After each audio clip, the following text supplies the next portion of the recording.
Gente querida, bom dia.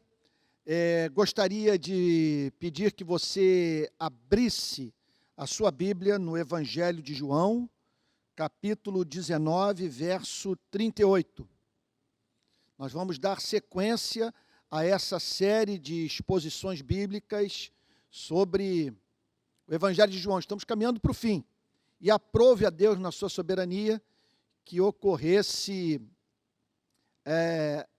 essa harmonia entre a exposição bíblica de João e o calendário cristão de 2021.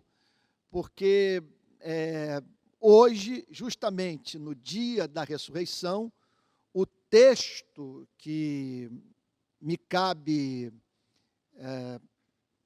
examinar juntamente com a igreja é o texto que fala sobre o túmulo vazio. Então, espero que Deus fale profundamente a sua alma, que você possa, durante a exposição bíblica, dizer: Deus está aquecendo o meu coração com a sua verdade. E é isso que nós precisamos, acima de qualquer outra coisa, nesses dias de pandemia e tanta pressão psicológica sobre a vida de todos nós. É o coração tomado de encanto por Cristo. E não apenas isso, certeza de que nossas vidas estão em boas mãos, que os cabelos da nossa cabeça estão contados, em razão do amor meticuloso desse Deus, que não dará descanso a si mesmo enquanto não nos introduzir no seu reino de glória. A Ele todo louvor e toda honra por toda a eternidade. Amém. João, capítulo 19, verso 38. Diz assim: depois disso, depois da morte de Cristo, José de Arimateia, que era discípulo de Jesus.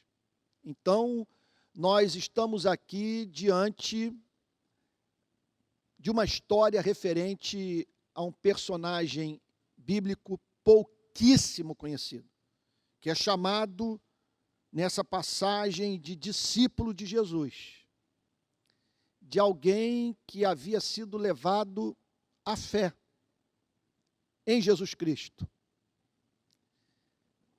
que passara a entender que Jesus Cristo é o Filho de Deus, o Messias, o descendente de Davi, o rei de Israel. José de Arimateia era discípulo de Cristo. Agora, você veja a informação que a Bíblia passa sobre a vida espiritual desse discípulo. E que eu confesso que se me afigura como profundamente perturbadora, em razão da dificuldade de você ter como discípulo de verdade uma pessoa que tenha demonstrado tamanha fraqueza de caráter como José de Arimateia. Porque o texto diz o seguinte: depois disso, depois da morte de Jesus, José de Arimateia, que era discípulo de Cristo. Veja, nem todo discípulo de Cristo apresentado pelo Evangelho de João nasceu de novo. É possível a pessoa ser uma seguidora de Jesus Cristo sem ter passado por uma experiência de novo nascimento. Era possível, portanto, você encontrar alguém seguindo a Jesus Cristo sem ter sido regenerado. Judas era discípulo de Jesus Cristo, por exemplo.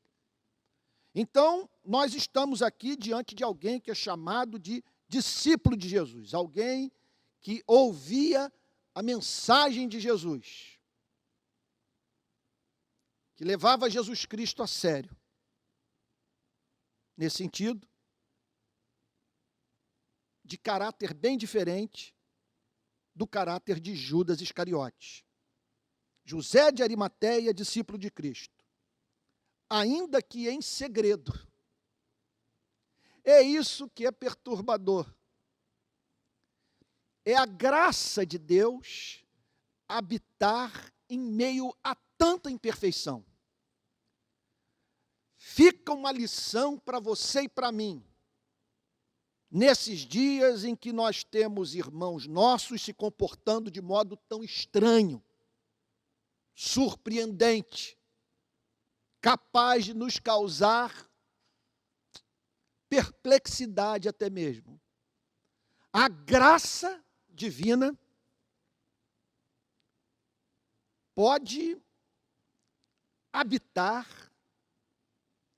em meio a muita imperfeição de caráter.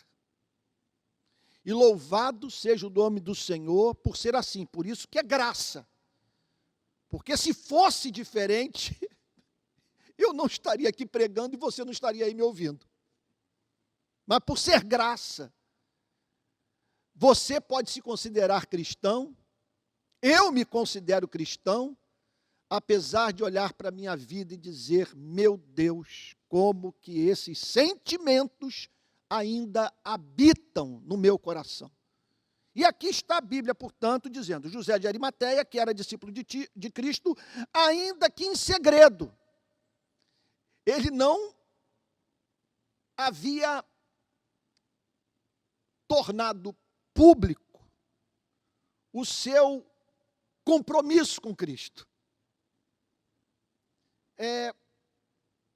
A sua fé em Cristo,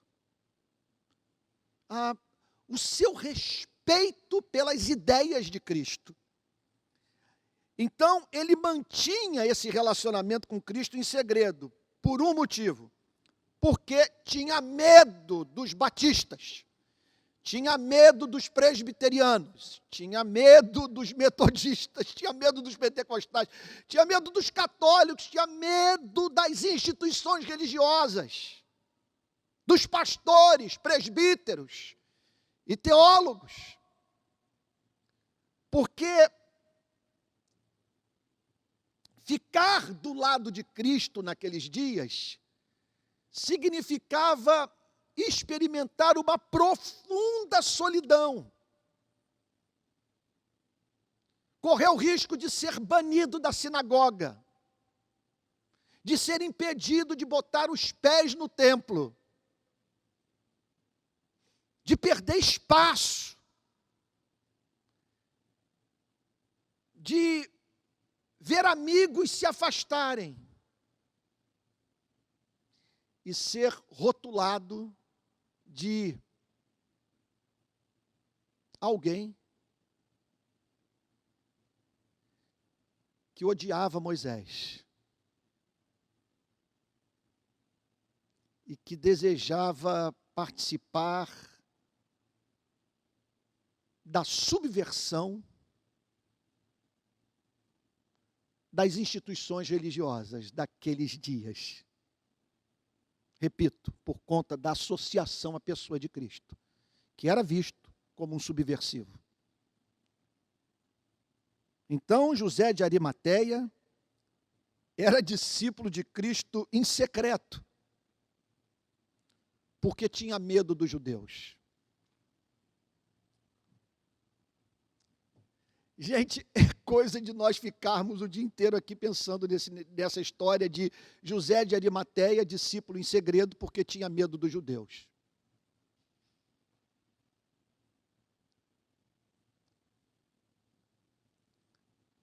Bom, eu nem saberia por onde começar, porque essa declaração ela é tão atual, essa descrição da condição espiritual de José de Arimateia, é tão rica. E eu quero entrar no texto do túmulo vazio, ainda hoje, nessa pregação, mas eu fico atônito, sem saber o que explorar. Porque, por um lado, entendo o ponto. José de Arimateia, discípulo em segredo por medo dos judeus.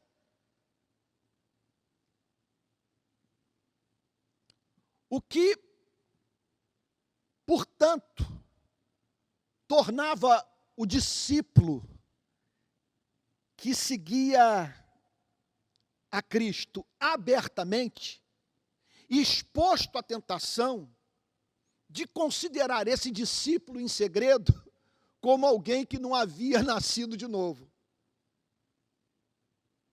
Então preste atenção. E é por isso que eu não rompi com amizades nesses dias difíceis que o Brasil está atravessando. Todos vocês sabem quais são os meus posicionamentos políticos. E as denúncias que eu estou fazendo há anos nesse país. Mas não me lembro de um só caso de eu ter brigado, discutido, rompido relação com o irmão em Cristo pelo fato desse divergir de mim. E divergir em algo que me é muito caro. Porque eu estou certo que pessoas boas podem se equivocar.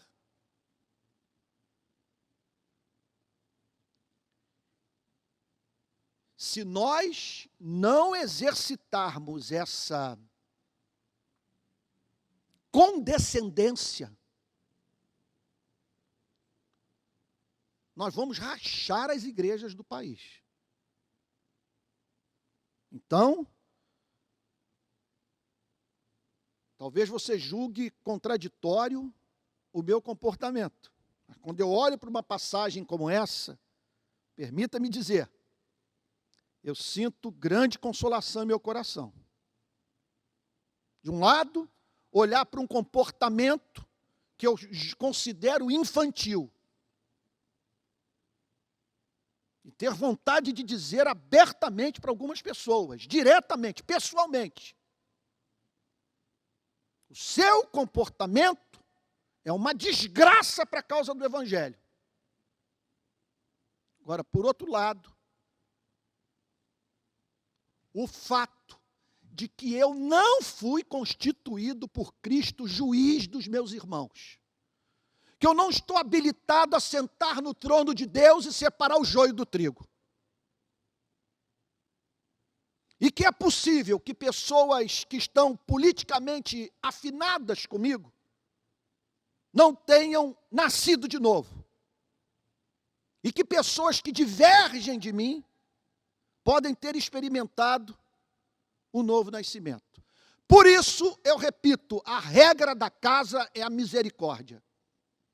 Senão a igreja não permanecerá de pé. E o resultado, lá na ponta, será nós banirmos da comunhão da igreja homens como José de Arimateia. Agora, contudo,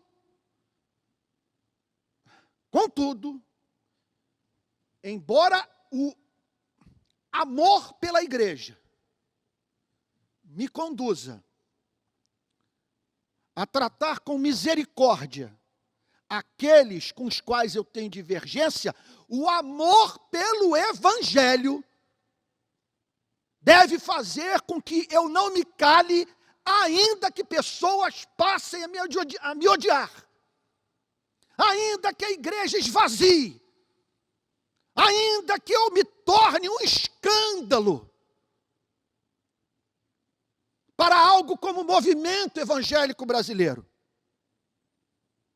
Porque cabia a José de Arimateia professar abertamente sua fé em Jesus Cristo, fazendo pouco caso da pressão dos judeus do seu tempo. Eu falo com essa paixão, porque, infelizmente, nós temos pessoas no meio evangélico brasileiro que não estão dizendo o que pensam porque têm medo.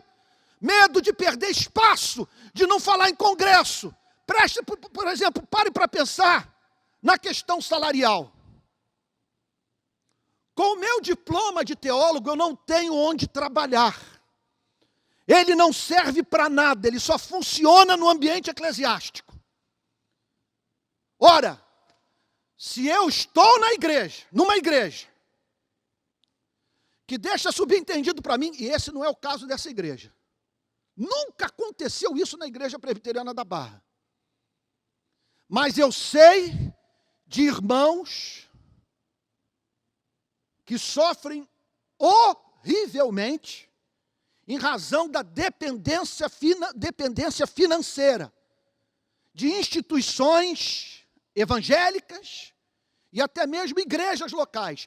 Pois o que eu estou querendo dizer é o seguinte, vou falar com clareza, franqueza. Eles sabem que se disserem o que pensam, vão perder salário. Eles não vão ter como manter suas famílias. Esses dias eu conversei com a esposa de um pastor que entrou numa depressão severa, o pastor, seu marido. Ela disse que tudo foi resultado da sua decisão de corajosamente dizer aquilo que ele pensava. E o que ocorreu? Ela me deu o seguinte testemunho. Os membros mais ricos da igreja se mobilizaram, montaram um dossiê contra esse ministro do Evangelho e exigiram a sua retirada da igreja a qual ele servia. A esposa do pastor disse para mim, isso o adoeceu.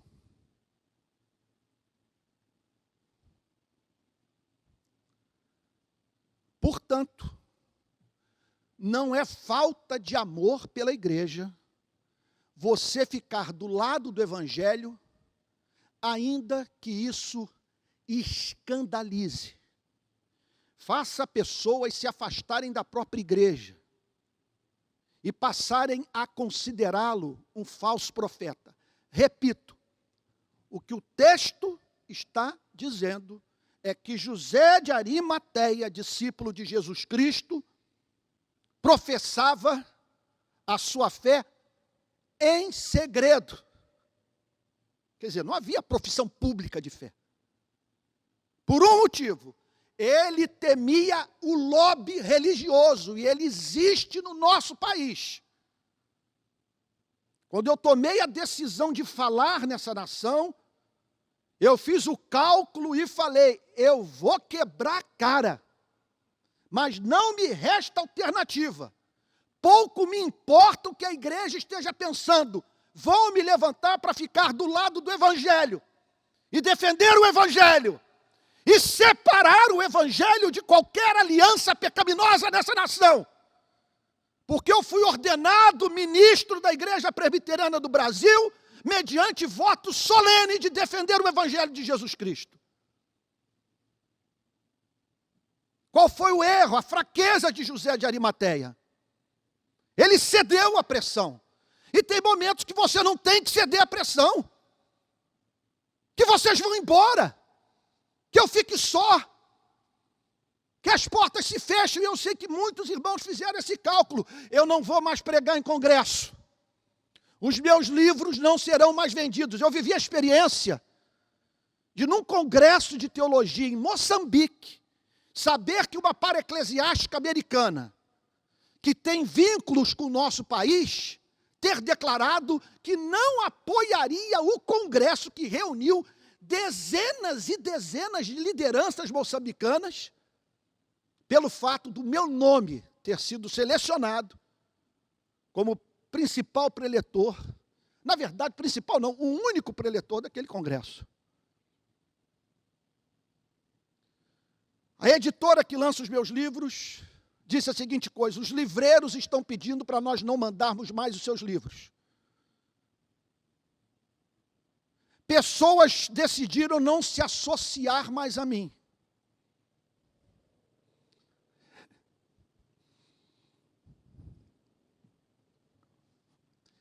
Tem horas, portanto, que você tem que se recusar a fazer o papel de José de Arimateia.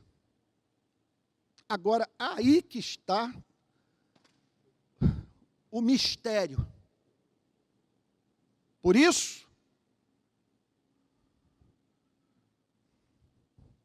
entenda que você não está habilitado a fazer avaliação sobre o destino eterno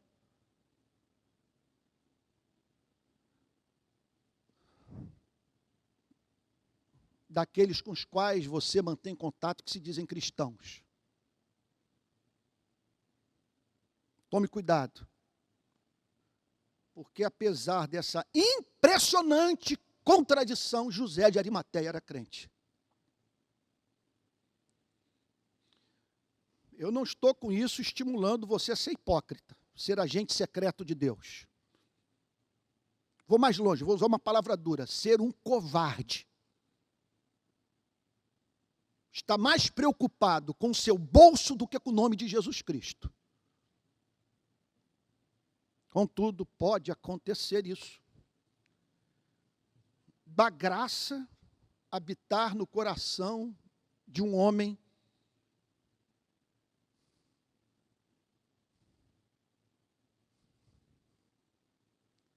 que carece desesperadamente da santificação do seu caráter em áreas basilares.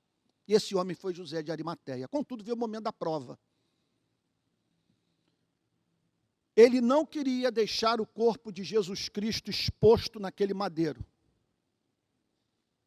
sujeito a servir de alimento para pássaros, apodrecendo a céu aberto. Ele olhou e disse o seguinte: eu nunca vi homem como esse. Eu conheço as entranhas das instituições religiosas de Israel, mas rabino igual a esse eu nunca ouvi. E eu vou dar a ele o enterro justo, ainda que essa minha decisão, que será tornada pública, inevitavelmente, me cause muitos prejuízos. Meu Deus. Olha o que o texto diz. Depois disso, José de Arimateia, que era discípulo de Jesus, ainda que em segredo, porque tinha medo dos judeus, e eu digo em nome de Jesus, que eu quero que esse medo vá para o inferno, que eu o exorcizo, que eu repudio, que eu tenho náusea, que Deus me livre dessa covardia, dessa perversidade, dessa falta de caráter. Medo dos judeus. Não vai mais pregar em congresso, não vai mais vender livro. Vai perder a igreja. Os abastados vão sumir. Vão embora. Sigam o seu caminho. Mas não vou negar minha consciência. E fiel é aquele que me chamou. Que honra os que o honram. Não vai me desamparar. Ele pediu a Pilatos, ele fez lobby com Pilatos. Outro mistério.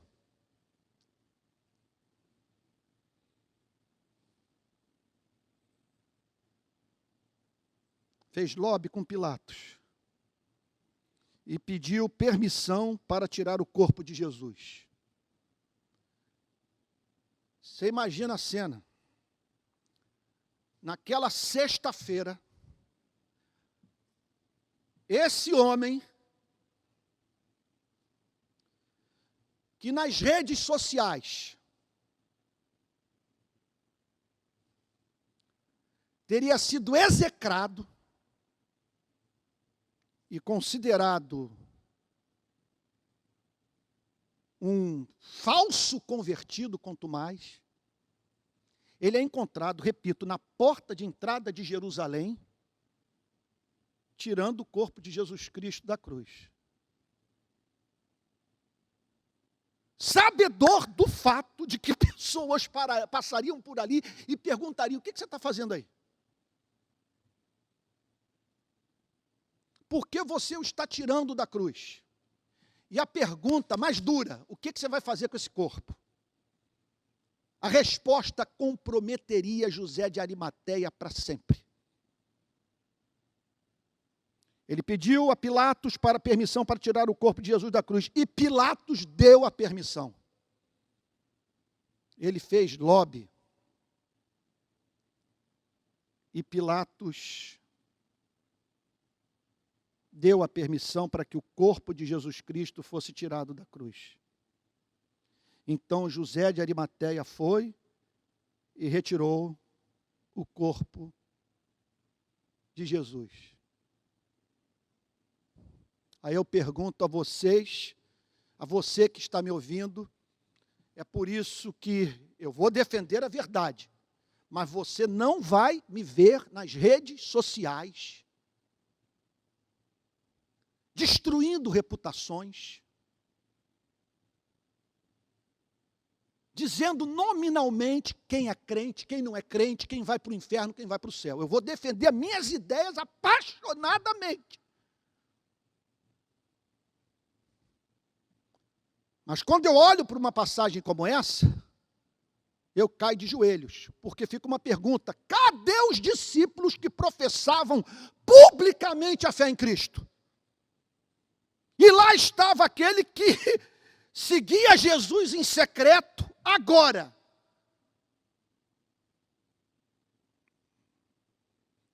Um momento como esse, se entregando, dizendo a seguinte coisa: eu respeito esse homem e suas ideias, e sou contra o veredito de Pilatos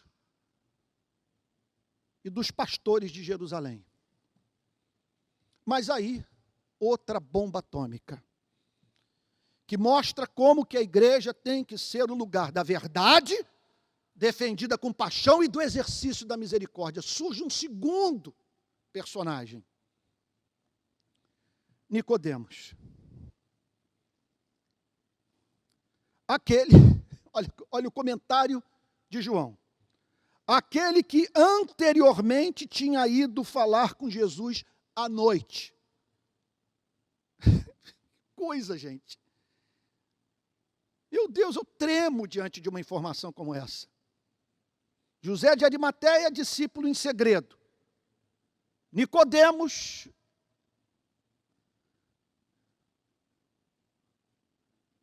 um homem perturbado com a mensagem de Cristo, e que, contudo, julgou perigoso ter um encontro com Jesus em plena luz do dia. Não é à toa que João declara que Nicodemos o procurou à noite. Foi sintomático. Ele não procurou à noite porque ele só procuraria Jesus depois do fim do Jornal Nacional.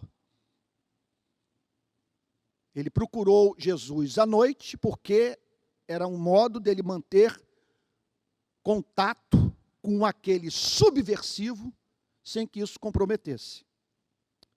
Então ele foi à noite procurar Jesus, e a história todos vocês conhecem, uma das mais famosas na Bíblia, que deu margem a Jesus emitir uma das declarações mais gloriosas: importa-vos nascer de novo. Então Nicodemos também foi.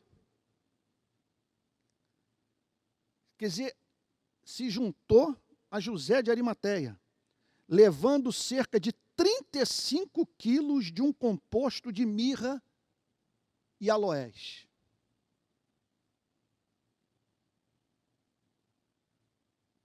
Impressionante essa história. Alguma coisa os comoveu. E observe a impressionante manifestação de fé. Porque, movidos pelo mais profundo respeito, eles buscaram dar um tratamento digno à morte de Cristo. Eles queriam um sepultamento honroso, que os comprometeria. Mas há um Cristo morto. Observe, portanto, que esses homens estavam honrando a memória de Cristo. E há beleza nisso, sem a mínima dúvida. E denota o encanto e o temor pelas palavras de Cristo, mas servindo a um Cristo morto. Verso 40. Tomaram, pois, o corpo de Jesus. Que coisa impressionante. Em contato com o mistério da encarnação. Tomaram, pois, o corpo de Jesus. Eles... O que é isso, gente? Você imagine uma pessoa professar fé num corpo desfigurado. Quer dizer, professar fé em alguém morto, cujo espírito partiu, deixando para trás um corpo coberto de hematomas, com uma ferida no seu abdômen, muito provavelmente. Mãos e pés perfurados. E nu.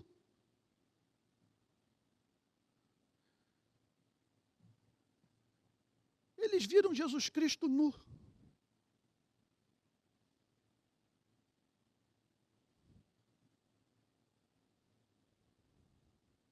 Pegaram o corpo com as marcas das sessões de tortura pelas quais Cristo passou. E certamente não faltou gente que, ao ver Jesus Cristo sendo torturado e gemendo, foi levado a dizer: deixa de mimimi. Expressão horrorosa, detesto-a. Só estou usando porque é o modo que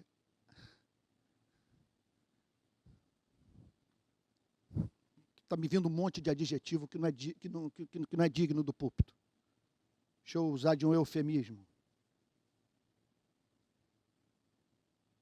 Homens e mulheres insensíveis.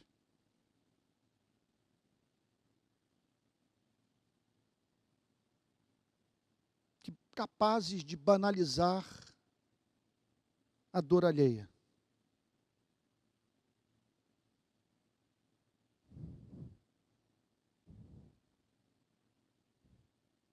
Ele está ali, obviamente, porque não é possível que a polícia tenha errado.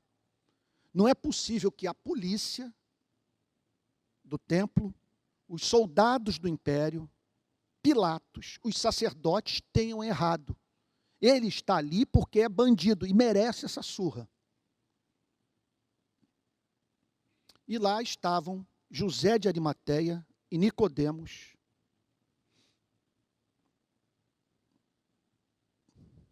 com o corpo de Cristo em suas mãos.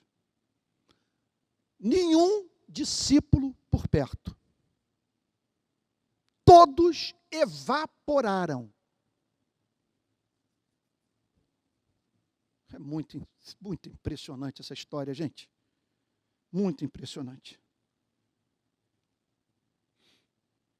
Tomaram, pois, o corpo de Jesus e o envolveram em lençóis, com os óleos aromáticos, como é costume entre os judeus. Ou seja, eles não embalsamaram Jesus. Eles não enterraram Jesus como os egípcios costumavam fazer. Jesus não teve os seus órgãos retirados, seu abdômen aberto, a fim de que seu corpo fosse preservado. Simplesmente, eles fizeram o que a tradição judaica prescrevia que fosse feito, e que não impediria o corpo de apodrecer. Tomaram, pois, o corpo de Jesus e o envolveram em lençóis com os óleos aromáticos, como é costume entre os judeus na preparação para o sepultamento. Foi tudo público. A distância entre a cruz e o túmulo era muito pequena. Certamente, alguém passou por ali e disse: para que gastar essa fortuna no enterro de um subversivo? O episódio da crucificação fez com que a fé no coração de José de Arimateia e de Nicodemos emergisse.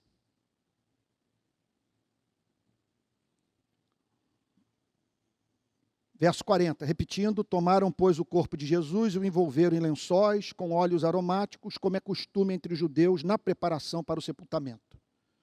Verso 41. No lugar onde Jesus foi crucificado, havia um jardim.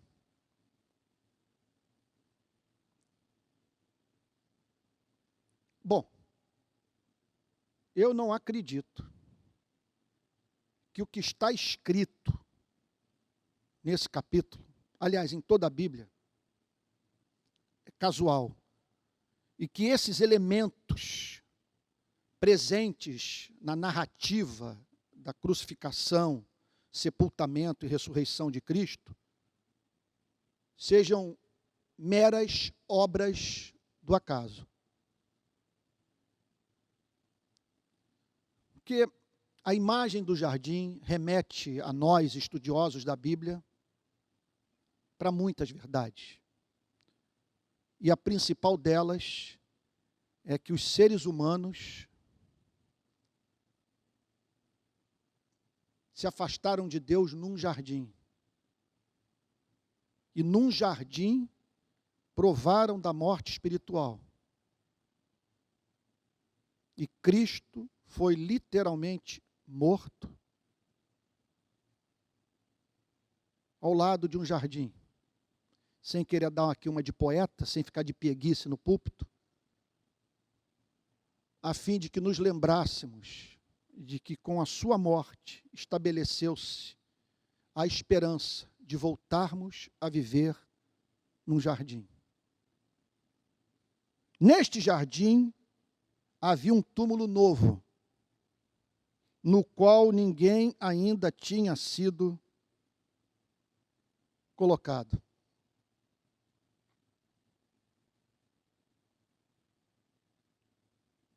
Ali, diz o verso 42, por causa da preparação dos judeus, que estavam se preparando para o Shabá, e o Shabá coincidia naquele final de semana com a Páscoa, era o grande sábado. Então ali, por causa da preparação dos judeus e porque o túmulo ficava perto, portanto o túmulo estava ao lado do local da crucificação. Quer dizer, o túmulo, ficava naquele lugar chamado Monte Calvário, ou Monte da Caveira. Ali, por causa da preparação dos judeus e porque o túmulo ficava perto, colocaram o corpo de Jesus. Aí eu fico imaginando a cena, e o segredo de você estudar a Bíblia é o uso da imaginação, que faz com que você procure preencher os espaços vazios. Aquilo sobre o que a Bíblia não fala e que nos leva à loucura. Às vezes eu estou preparando o sermão e digo, mas por que não falou mais? Por que não lançou mais luz sobre esse texto, sobre essa história, sobre essa narrativa? Agora imagina a cena. José de Arimateia, Nicodemos, naquela sexta-feira, descendo o Monte Calvário, deixando atrás deles o corpo da pessoa mais extraordinária que conheceram.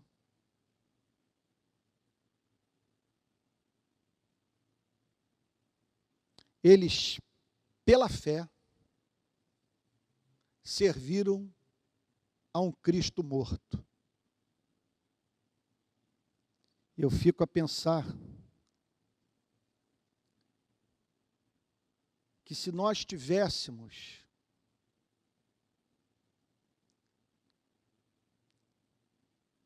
apenas a memória de Cristo,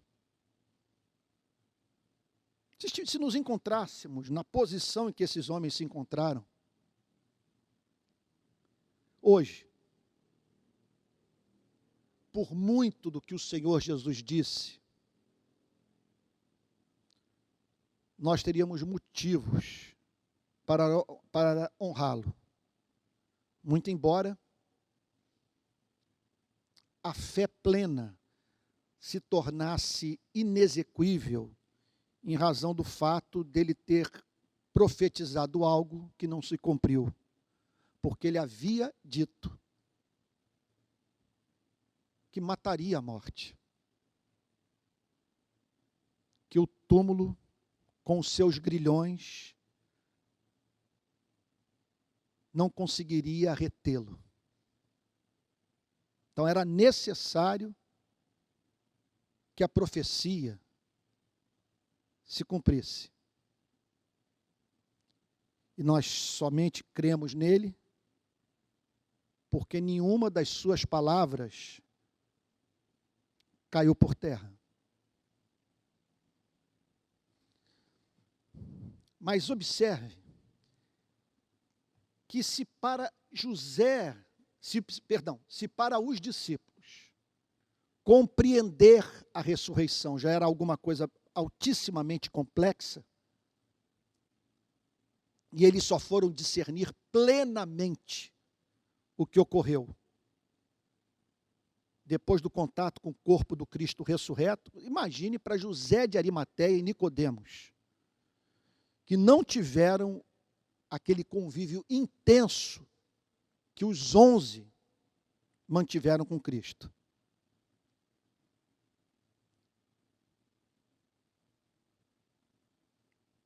E aí, fico a pensar em José de Arimateia e Nicodemos, depois da ressurreição, participando da chuva de verão do Espírito Santo ocorrida no dia de Pentecostes. E qual a extensão da alegria que tomou lugar em seus corações quando eles descobriram que foram chamados por Deus não para cultuar a memória de um ser humano extraordinário, porém morto, mas para servir em espírito e em verdade um Salvador vivo. E eu louvo a Deus por, nesse domingo da ressurreição, uma impressionante obra da providência de Deus me permitir tratar do tema da ressurreição, e aqui eu encerro. Capítulo 20, verso 1. No primeiro dia da semana, no domingo, de madrugada, antes do sol nascer, quando ainda estava escuro, e aqui sim, escuridão dupla, literal e espiritual. Até aquele momento estava prevalecendo o ponto de vista das instituições religiosas, o julgamento feito pelos sacerdotes, escribas e fariseus, a decisão tomada por Pilatos de deixar Cristo ser torturado, morto e sepultado. No primeiro dia da semana, de madrugada, quando ainda estava escuro, Maria Madalena, porque Deus, na sua soberania, decretou que fosse uma mulher. E segundo os textos correlatos, na companhia de outras mulheres.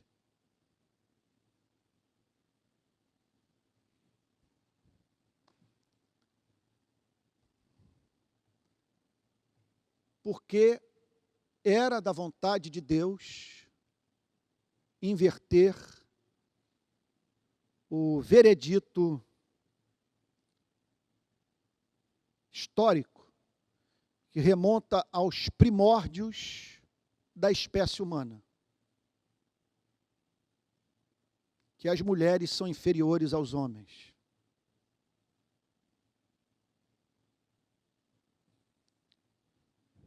E, consequentemente, não devem ter voz, não devem ter espaço na igreja.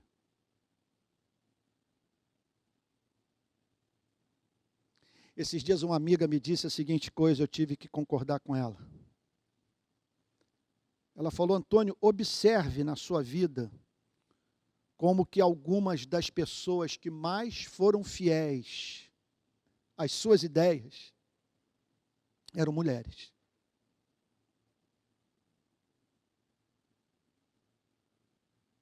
Nas redes sociais, as defesas mais lindas das quais eu tenho sido objeto, bem como a propagação da minha mensagem e a luta pelas causas que me são importantes, são levadas a cabo pelas minhas irmãs em Cristo. Sou profundamente devedor a elas.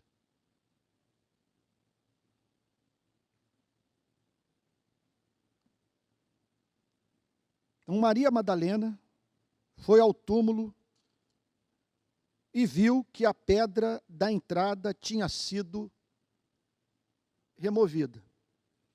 Então havia passado o Shabá. Naquela madrugada de sábado para domingo, Maria Madalena vai ao túmulo e se depara com um fato surpreendente. A pedra da entrada tinha sido removida. Por que a pedra foi removida? Maria Madalena chega a uma conclusão. Então correu e foi até onde estavam Simão Pedro e o outro discípulo. Ela sai correndo, tamanha comoção, e parte na direção de João, o autor do evangelho que estamos estudando, e Pedro. Estavam juntos.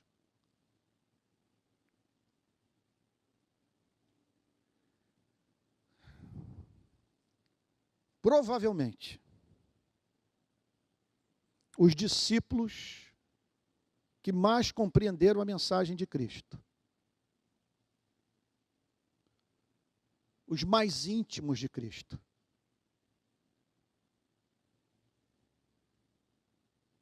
E o que eles estavam ali conversando?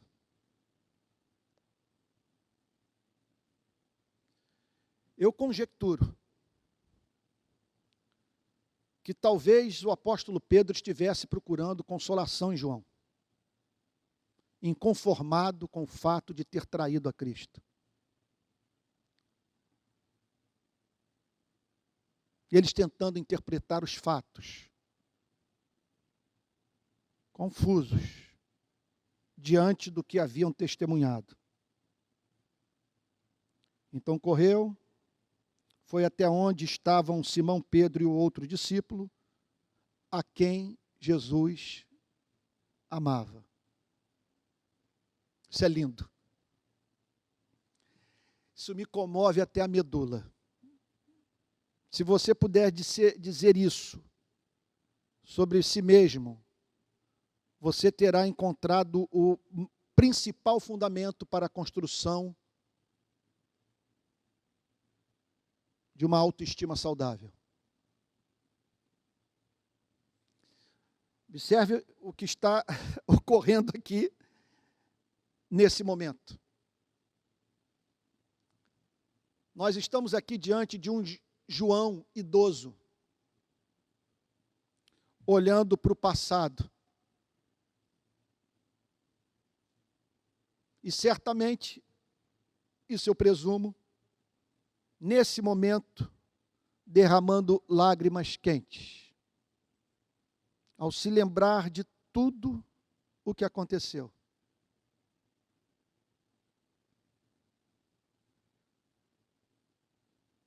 naquele olhar retrospectivo, ele faz um balanço de 3 anos de convívio com Cristo. E nessa relação ele fez uma descoberta. No contato com ele, eu conheci o ser humano que mais me amou. O discípulo a quem Jesus amava. Esse era o fundamento da identidade de João. Se perguntassem a João, quem é você? Ele, antes de dizer que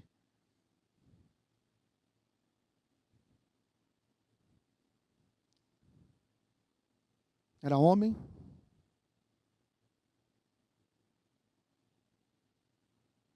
hebreu,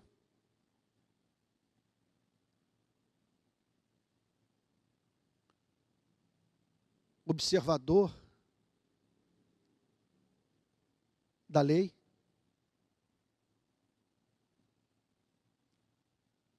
que ele tinha a dizer o meu verdadeiro eu é o eu amado. Você só compreenderá a minha vida quando entender que é assim que eu me vejo. Eu me vejo como uma pessoa especialmente amada por Cristo. Então João tinha uma narrativa sobre sua vida. Ele via a sua vida em termos de um investimento em amor feito por Cristo. Eu já contei essa história aqui na nossa igreja e eu quero pedir perdão por aqueles que vão ter que ouvi-la novamente. Eu passo a falar sobre o Pentecostes, que eu experimentei literalmente no Mar da Galileia, em Betsaida, de frente para a Síria. Eu estava dirigindo um grupo interessado em conhecer a Palestina. Então andamos muito por Israel naqueles dias. Chegou uma hora, era uma tarde, que eu pensei, eu vou aproveitar desse intervalo para me afastar de todos, a fim de ter comunhão com Deus na beira do Mar da Galileia.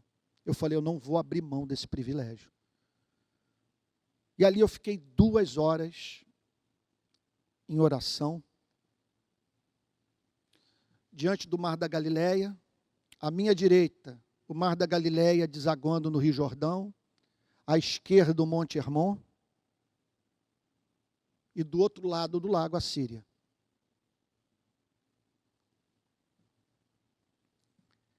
E, subitamente, eu não sei se eu estou certo no que eu vou falar, mas o que me levou a pensar no tema que dominou a minha mente no final daquele momento de oração, sabe? Eu não sei se foi o tal do peixe de São Pedro. Tem um peixe de São Pedro que é vendido até hoje ali no Mar da Galileia, e que na época eu comi, não me agradou muito. É bem verdade que meu paladar mudou significativamente. Antes, no início, nos anos 90, eu tinha dificuldade de comer na região da Palestina. Hoje eu devoro tudo e dando glória a Deus pela boa comida, tanto de Israel quanto dos palestinos. Mas ali eu parei para pensar na seguinte questão: quem sou eu? Aqui estou eu em Israel, e lidando com pessoas tão diferentes de mim, que por terem nascido nesse país, têm hábitos, gostos e valores tão distintos dos meus. Mas aí eu pensei nesses mesmos valores, nesses mesmos gostos, sabe? Nessa cultura que eu absorvi, que está dentro de mim, e que dirige grande parte do que eu faço. Eu pensei, mas como que tudo isso foi formado em mim? como que tudo isso faz parte do campo das contingências da vida. É como não poderia ter sido. Por exemplo, vou falar uma coisa banal aqui. Escolha de time de futebol. Nasci no Rio de Janeiro, e eu não escolhi o meu time de coração fazendo uma análise de Flamengo, Fluminense, Vasco e Botafogo para dizer o seguinte: olha, o mais democrático, o mais republicano, o de história mais linda é o Botafogo, então o Botafogo que eu vou escolher. Simplesmente eu herdei essa coisa do meu pai, entre outras coisas mais. Meu pai me doutrinou, fui predestinado. Com 8, 7 anos de idade, camisa do Botafogo, short do Botafogo, meião preto e branco, aquela coisa toda. Me levando para o Maracanã, me apresentando os jogadores do Botafogo. Me lembro até hoje, eu diante de Jairzinho, vendo Jairzinho na saída do vestiário, eu cumprimentando Jairzinho, totalmente encantado com o único jogador da seleção brasileira de 70 que fez gol em todos os jogos. E lá estava eu, carioca, torcedor do Botafogo, amante de feijão preto, no Mar da Galileia, literalmente no Mar da Galileia, pensando na minha identidade. Senhor, essa foi minha oração. Quanto que grande parte da minha vida é contingência pura. É como poderia perfeitamente não ter sido. Você vê o meu pai, por exemplo. Meu pai nasceu numa cidade chamada Barbacena, no interior de Minas Gerais. Eu soube recentemente que ele resolveu sair de Barbacena. Ele tinha duas opções: ou ir para Belo Horizonte, onde já havia parentes nossos e ali morar, ou vir para o Rio de Janeiro. Quer dizer, aqui estou eu. Parte da minha história tem a ver com a decisão de um rapaz do interior de Minas Gerais que decidiu vir para o Rio de Janeiro para ser policial. Ele trabalhou no DOPS nos anos 50, em 1950 e 1951. Bom, quem sou eu? Será que há alguma verdade sobre minha vida que eu possa considerar eterna? Bom, eu tive minha experiência pentecostal. Eu ouvi uma voz. Não foi audível. Por favor, não prescreva para mim internação. Sabe? Eu sou mais doido do que você conhece, mas não tão louco quanto você pensa. Eu ouvi uma voz que me disse a seguinte coisa: a grande verdade sobre sua vida é que eu amo você. O seu verdadeiro eu é um eu amado. Essa é a sua real identidade. Assim você é, assim eu quero que você veja a si mesmo. Você é amado.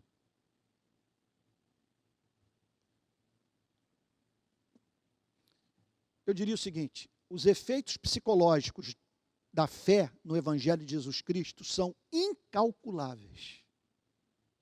Por isso que eu concordo com Francis Schaeffer quando ele diz: mostre-me um pregador pregando a palavra de Deus numa aldeia qualquer e lhe mostrarei alguém que está tratando de problemas psicológicos. O Evangelho faz bem à alma. Então correu e foi até onde estavam Simão Pedro e o outro discípulo a quem Jesus amava. E disse-lhes: tiraram o Senhor do túmulo e não sabemos onde o colocaram. Tiraram o Senhor do túmulo e não sabemos onde o colocaram. Gente querida, como que nós temos que...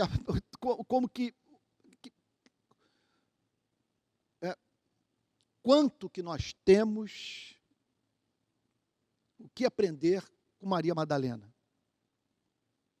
De um lado, a manifestação de fé apaixonada. Do outro lado, eu repito, os problemas epistemológicos que ela teve que enfrentar. Ela estava, quer dizer, diante da informação, do fato de que o seu melhor amigo, aquele que a salvara, estava morto. Ela vai para o túmulo e se depara com a pedra removida, o túmulo aberto, e chega à seguinte conclusão: tiraram o Senhor do túmulo e não sabemos onde o colocaram. Observe, portanto, como que nós podemos fazer leituras da vida com base numa péssima coleta de dados e numa consequente, trágica forma de pensar, ou uso do pensamento lógico.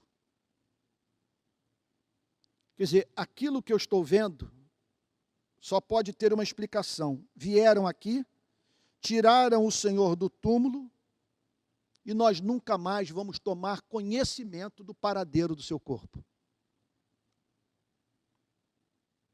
Com isso, Pedro e o outro discípulo, olha que o dia estava amanhecendo, saíram e foram até o túmulo. Então, Pedro e João se levantam e partem na direção do Monte Calvário. Ambos corriam juntos. Então, o que milita contra essa visão esquálida dos apóstolos, desses seres assim esqueléticos, sem força, sem vida, sabe? Nós estamos aqui diante de homens reais, capazes, entre outras coisas, de correr. Então, ambos corriam juntos, mas o outro discípulo correu mais depressa do que Pedro. João aqui dizendo, mas olha, eu fui mais veloz do que Pedro. Por que ele foi mais veloz? A Bíblia não esclarece. O fato é que ele correu mais depressa do que Pedro e chegou primeiro ao túmulo. Primeiro homem a ter contato com o túmulo. E abaixando-se, viu os lençóis de linho, mas não entrou. Ele se agacha, ele olha para dentro do túmulo e vê o material usado por José de Arimateia e Nicodemos dentro do túmulo, porém vazio, sem o corpo de Cristo. Abaixando-se, viu os lençóis de linho, mas não entrou. Simão Pedro, seguindo, aí chega o esbaforido Simão Pedro. Chegou e entrou no túmulo, é o temperamento dele. E que nós não tentemos jamais uniformizar as personalidades, os temperamentos, sabe, dos servos de Deus. A igreja tem que ser esse lugar, sabe, esse colorido, capaz de revelar a multiforme graça de Deus. Então, um foi mais veloz, para no túmulo, mas o segundo, como lhe era característico, e eu repito, nós não podemos lidar com os nossos irmãos na fé, querendo que eles sejam a reprodução das nossas vidas, que eles pensem de acordo com o espírito condicionado pelo nosso temperamento que nós pensamos. Então isso é próprio de Pedro. Ele abaixando-se, João viu os lençóis, mas não entrou, mas Simão Pedro, seguindo, chegou e entrou no túmulo. Quis nem saber. Ele também viu os lençóis e o sudário. E o lenço, não estou dizendo que é o santo sudário, estou dizendo que ele viu o sudário, o lenço que tinha estado sobre a cabeça de Jesus, e que não estava com os lençóis, mas enrolado num lugar à parte. Eu confesso a vocês que eu já parei para pensar, eu li os comentários, por que o sudário estava num lugar à parte, não estava junto com os lençóis. Eu estou clamando por mais luz, mas até agora tudo que eu sei é que essa informação passada por João e que eu estou passando para você. Se alguém, por favor, tiver um discernimento espiritual mais profundo, escreva aí no YouTube da IP Barra ou no meu Facebook, para a gente discernir por que isso. Mas é o fato, foi o que Pedro viu. Ele viu os lençóis e o lenço que tinha estado sobre a cabeça de Jesus e que não estava com os lençóis, mas enrolado num lugar à parte. Quem enrolou? Foi o próprio Cristo. Por que o fez?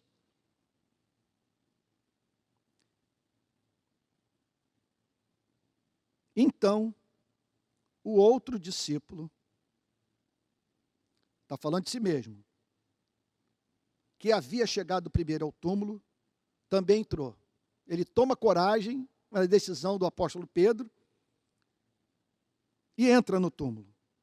Também entrou. Eu tive a oportunidade de entrar num dos locais assim, atribuídos ao túmulo de Cristo. Um que é administrado por anglicanos em Jerusalém, e o outro que é o mais provável que é onde está a igreja do Santo Sepulcro em Jerusalém. A probabilidade é de mais de 90% de que o túmulo onde Jesus foi posto esteja situado na igreja do Santo Sepulcro em Jerusalém. Mas tem um lugar lá que os anglicanos dizem que pode ter sido ali também. A tradição não é muito favorável a essa, vamos assim dizer, declaração arqueológica. Mas eu tive a experiência de entrar ali. Eu abri a porta, e na porta está escrito, "He's not here, for he's risen." Ele não está aqui, porque ele ressuscitou. Aí eu entrei. No que eu entrei, alguém queria bater uma fotografia diante do túmulo, mas com a porta fechada com os dizeres. Ele não está aqui, ele ressuscitou em inglês. E o cara fechou a porta. Eu fiquei dentro do túmulo, ali, sozinho, com tudo apagado no maior breu. Uma experiência e tanto. Né? É claro que passa pela nossa cabeça tudo que é tipo de coisa, entre as quais a manifestação da glória, que seria uma coisa extraordinária, mas não houve nada, só escuridão. Depois a porta foi aberta e eu saí. Né? Então, mas o que o texto está dizendo aqui é isso, que, vamos lá, estou terminando. Pois ainda não tinham, verso 8, então o outro discípulo, que havia chegado primeiro ao túmulo, também entrou. Ele viu e creu. João não precisou ver Cristo ressurreto para entender o que estava acontecendo. Observe, portanto, a diferença de interpretação dos fatos de Maria Madalena e João. Para Maria Madalena, a pedra removida significava o furto do corpo do Senhor Jesus. Para João, tudo finalmente se tornou claro. Ele conseguiu harmonizar Antigo Testamento com a pregação de Cristo. E entendeu, ele não estava mentindo, ele não estava iludido. Eu não preciso de mais explicações, eu só preciso agora me preparar para o inevitável encontro com o meu Salvador. Porque é evidente que ele nessa madrugada venceu a morte, como havia dito. Então o texto diz que ele viu e creu. Creu em quê? Não é que ele creu que o corpo não estava mais ali. Ele creu na mensagem de Cristo. Ele creu nas profecias do Antigo Testamento. Que o maior inimigo da espécie humana levaria um mata-leão de Cristo. E que seria morto por Cristo.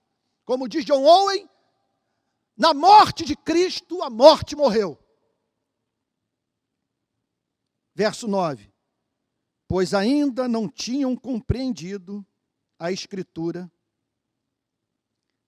Até aquele momento, não estava claro, muito menos, repito, para José de Arimateia e Nicodemos, que era necessário que ele ressuscitasse. Por que era necessário? Para que Deus desse o testemunho de que o sacrifício foi aceito. Que o pecado teve sua cabeça esmagada, juntamente com a cabeça de Lúcifer e da morte. Na morte de Cristo, os 3 grandes adversários da espécie humana foram mortos. Pois ainda não tinham compreendido a Escritura, que era necessário. Era necessário. Então não tente politizar essa passagem. Aliás, esse é o teste da ortodoxia, para nós sabermos nessa nação quem crê e quem não crê. Eu quero saber quantos pastores nesse país acreditam que essa ressurreição não foi uma ressurreição apenas no coração dos discípulos, mas que foi uma ressurreição literal, que ele venceu a morte e que o cristianismo não existiria se o túmulo não estivesse vazio. Pois ainda não tinham compreendido a Escritura, que era necessário, teologicamente necessário, que ele ressuscitasse dentre os mortos. Aí a morte. Aí essa pandemia. Porque as pessoas estão procurando, os psicólogos estão aflitas, estão consumindo ansiolítico, entre outras coisas, e é certamente a principal delas, por medo da morte, e medo de perder os seus entes queridos. E eu diria que é monstruosa a atitude de quem brinca com esse sentimento. O que essa passagem diz, o que o domingo da ressurreição nos ensina, é que nós não temos mais que temer a morte. Porque Jesus a venceu. Um da nossa espécie lutou contra esse Golias e o derrubou. E os discípulos voltaram outra vez para casa. Eu estou ansioso para entrar no verso 11, no domingo que vem, falar sobre o que rolou, usando o português popular, quando os discípulos voltaram para casa. Mas que nesse domingo você possa dizer, para quem está aí ao seu lado, na sua casa, sua direita, sua esquerda, ele ressuscitou.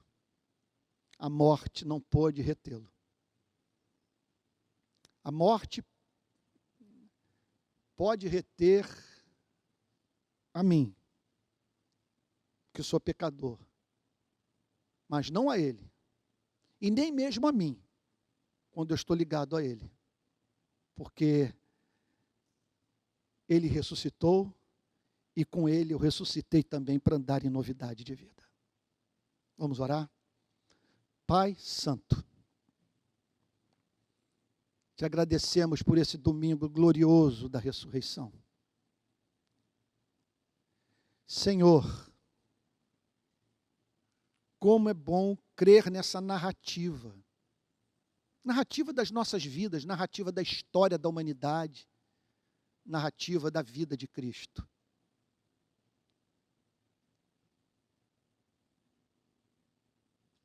Eu não tenho que temer o túmulo.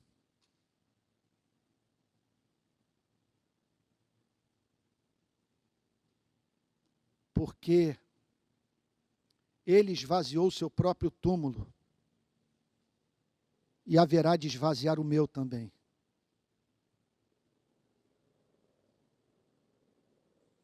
Louvado seja o teu nome por encontrarmos no Evangelho a informação que não encontramos em nenhum outro lugar do planeta. Que Jesus ressuscitou.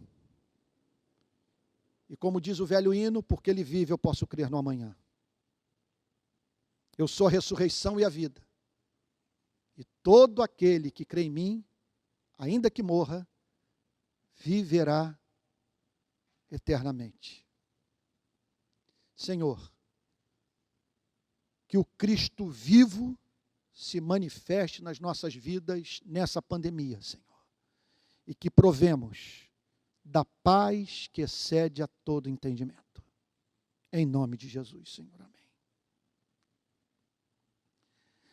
Irmãos queridos, tenho alguns avisos ultra importantes para dar antes de passar aqui para o MV, que vai impetrar a bênção apostólica, que já está se aproximando, está aqui ao meu lado. Primeiro aviso. O que eu vou falar agora é difícil, assim, no aviso que eu vou dar, mensurar o que uma decisão que foi tomada ao meu respeito representou para mim. O conselho da Igreja Presbiteriana Betânia, em Niterói, se reuniu e, segundo o meu queridíssimo pastor Tel, por unanimidade, decidiu me convidar para fazer uma exposição de um livro inteiro da Bíblia no púlpito da Betânia. Como é a igreja que me levou a Cristo, a qual eu devo minha vida, como o pastor Tel está entre as pessoas que eu mais honro, mais respeito, que eu mais amo,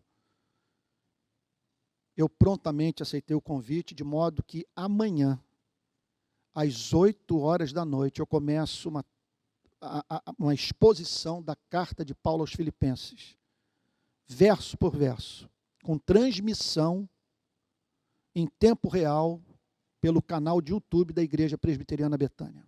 Então você pode ter acesso a essa exposição gratuitamente, só se conectar. Então fica aqui minha nota de gratidão pelos irmãos que estão à frente da igreja que me levou a Cristo. Deixa eu só dizer o seguinte, por que isso foi importante? Eu tenho apanhado muito.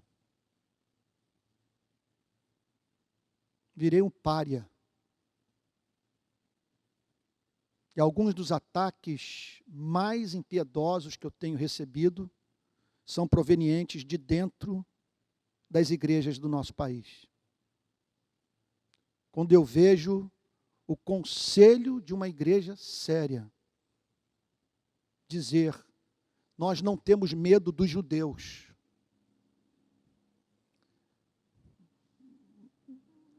Nós não temos problema em nos associarmos a ele. Isso faz muito bem ao meu coração. Segundo lugar, eu quero falar sobre o processo sucessório na nossa igreja. Quero enfatizar o fato de que a decisão foi minha. O conselho não me pressionou para tomar essa decisão. Essa decisão foi tomada em razão do fato de eu perceber que eu não atendo mais as demandas de amor da igreja. Então, é algo que me comove saber a quantidade de gente que me quer por perto e, contudo, eu não atendo mais essa demanda. E fora o fato de que as minhas atividades públicas têm trazido problemas para a igreja. E eu tenho assumido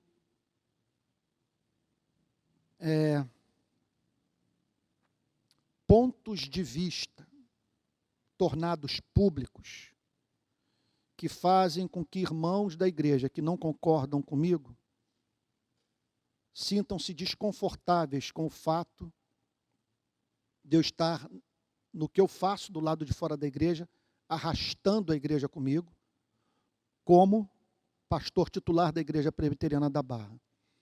Então, disse para o conselho que no ano que vem, onde eu farei 35 anos de ministro dedicado a essa igreja, 30 anos como pastor ordenado, 30 anos da organização da igreja, que eu acredito que seria saudável para a Igreja Presbiteriana da Barra, que a igreja tivesse um outro pastor titular à sua frente.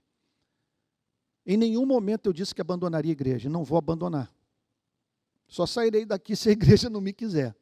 O que eu disse para o conselho foi: é uma temeridade eu sair, essa é a minha igreja, a igreja da minha família, onde eu quero congregar com minha mulher e com minha filha, já que os outros 2 filhos já estão independentes. E um mora em São Paulo e o outro está sendo ordenado ministro presbiteriano pela Igreja Presbiteriana Betânia, em Niterói, como eu devo a essa igreja. Então, o conselho assumiu a seguinte responsabilidade: procurar pastores que nós respeitamos, a fim de que esses pastores, são pastores já de uma certa idade, pastores com muita vivência, que têm contato com a nossa igreja, a fim de que esses pastores indicassem candidatos para essa sucessão pastoral. E é o que o conselho está fazendo, conversando, entrevistando, já fez isso com 2, não sei se vai fazer com mais um. Eu procurei não me envolver, porque eu não queria trazer para a igreja um pastor à minha imagem e semelhança. Queria que o conselho escolhesse um pastor que não trouxesse para a igreja os problemas que eu tenho causado. Então, o conselho da igreja está se dedicando a essa tarefa, contudo, o conselho não tem autonomia para empossar esse pastor. A assembleia é que escolherá. O que o conselho fará será indicar esse pastor que assumirá o pastorado efetivo da igreja a partir de janeiro de 2022.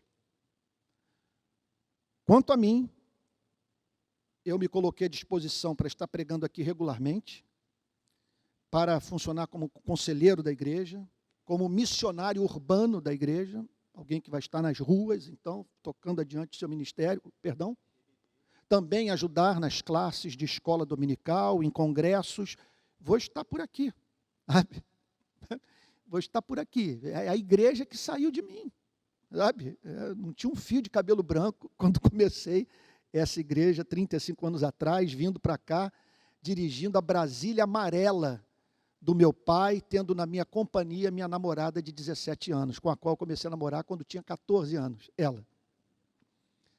Então, hoje estou aqui, muita coisa mudou, mas o que não mudou é o amor pela igreja. E agora, não estou me aposentando, zero chance. Gente, eu estou com 2 livros para entregar agora, esse ano eu termino 2 livros, o comentário sobre Filipenses, o 2º volume de Azorrag. Não vou sair das redes sociais, nas quais as mensagens alcançam literalmente milhões de pessoas no Brasil e no mundo. Então, vou continuar usando as plataformas de áudio, e o YouTube, e o Twitter, e o Facebook, e o Instagram, todas elas diariamente. Outro ponto, vou continuar na luta pela defesa dos direitos humanos, subindo morro, organizando manifestação, dando voz àqueles que não têm voz. Vou continuar pregando nos congressos no Brasil. Para falar a verdade é o seguinte, o meu sentimento é que minha vida está começando. Aí se você falar, mas pastor, isso aí é aquele velho papo de coroa que vem com essas histórias, que a vida está começando, apesar de já não correr mais os 45 minutos, você está enganado. O púlpito é para presbíteros. O significado da palavra presbítero no grego é ancião. Quanto mais idade o pregador tem, melhor ele é. Sabe? Eu já errei muito. Que tenho de erros que eu espero não reproduzir mais no meu ministério, sabe? É brincadeira. Então é isso.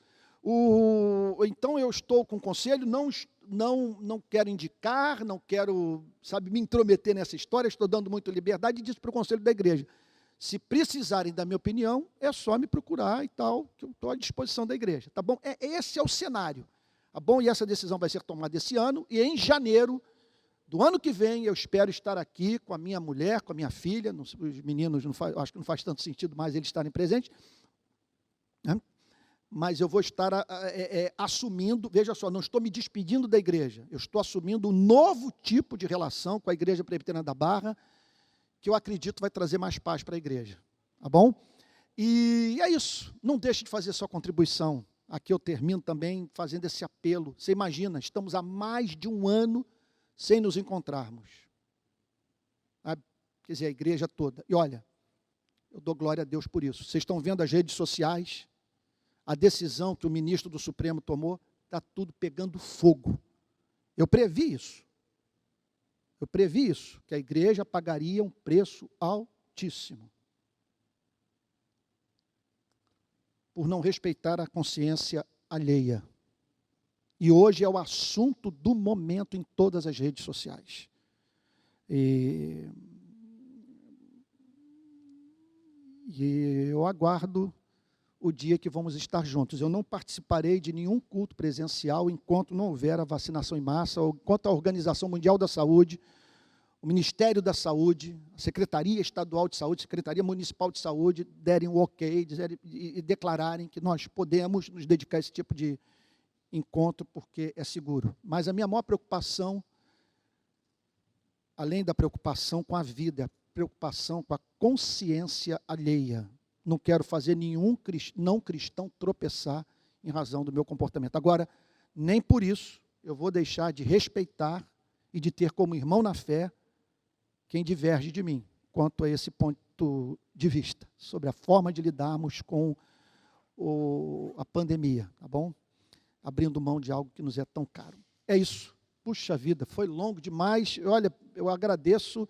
Não sei se você cochilou aí, espero que não, que o copo de café não tenha caído em cima de você, mas que você possa agora no final estar dizendo: meu Deus, que Páscoa! Hoje a palavra de Deus falou no meu coração, que eu espero. Que Deus te abençoe muito, que Deus te guarde.